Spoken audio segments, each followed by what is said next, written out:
Taking a live look outside, this is the picture from our Mount Diablo camera. Let's get a check of our first alert forecast with meteorologist Darren Peck. We're going to pull another live camera that we actually time-lapse. So technically it's not live, but we're looking back to about an hour and a half from this afternoon from Black Mountain, which sits up above the Santa Clara Valley. Look at the cumulus clouds building out there.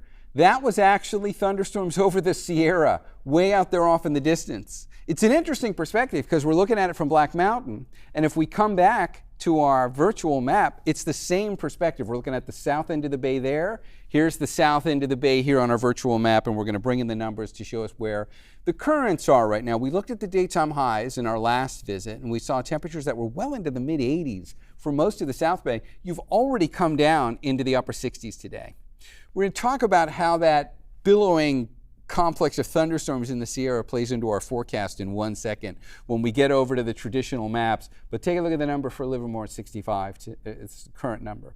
It's 4 degrees cooler than that in Fremont. It's the same number in Redwood City. And the numbers out on the coast, that's now down into the mid-50s. San Francisco's number still holding on to 60. And with temperatures having made it well up to around mid-upper 80s today for inland Contra Costa County, you're back down to the mid-70s now. I'll get out of the way for Oakland at 67 here, and we were in the mid-80s today for those North Bay valleys. And Santa Rosa, your temperatures have come down. But that's where we're going to feel the biggest change tomorrow as we look at the forecast that's going to show us what daytime highs are like in a second. It's the North Bay valleys that are going to feel the influence of a cold front tomorrow the most. It's going to be about 10 degrees cooler tomorrow in Santa Rosa. But first, there's another way of looking at those thunderstorms over the Sierra. We were looking at the time lapse of the cumulus clouds building out there. That's first alert Doppler showing us where the actual lightning strikes are from it. That's how far away that stuff is. That's how tall that cloud was that we were watching from the west side of the Santa Clara Valley. So that is because we've got a pretty good tap of moisture still getting pulled in to California from what once was a hurricane. You don't even see it on the satellite anymore. It's pretty much undetectable, but you can still see the big swath of moisture getting pulled our way from what once was Jova sitting out there in the mid-Pacific. You don't see that anymore, but the leftovers had to go somewhere.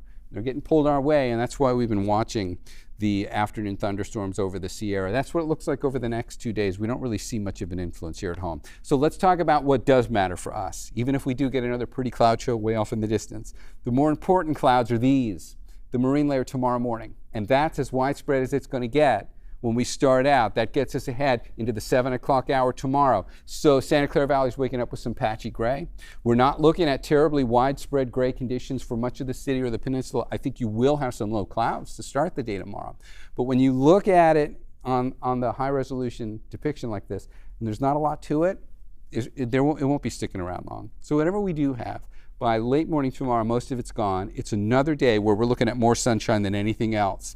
But even with that, because there's this weak cold front that's coming down from the north, we are going to cool down tomorrow relative from where we were. I think the Santa Rosa number tells that story the most. These are the numbers that had climbed into the mid-90s today.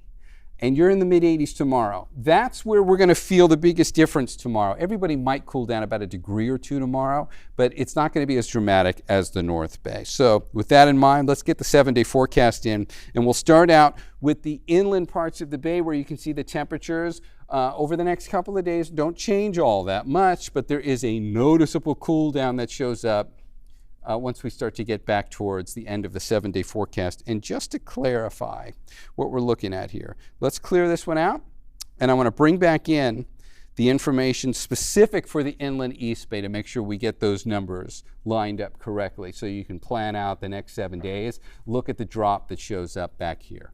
That gets us to next week when your daytime highs will only be in the upper 70s as opposed to well in the mid-80s where they were today. I'll see you with more on this coming up in the next visit. Devin, for now, back to you. All right, Darren, thank you. And